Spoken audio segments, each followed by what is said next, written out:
Kids. Acrostic poem. Do you want to write a poem that is super fun and easy? Let's get started. Step 1. Choose a word.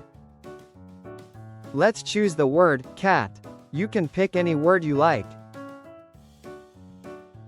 Now write each letter of the page like this. C-A-T.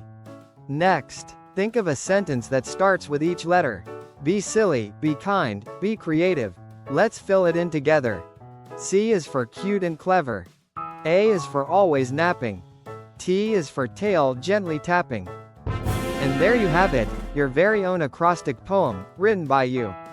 That was fun. So, what did you learn from this? An acrostic poem is a type of poem where the first letter of each line spells out a word. This word is usually the topic of the poem, like cat, sun, etc. These poems are used in creative writing and children's learning activities. If you like this video, don't forget to subscribe to our channel for more fun learning.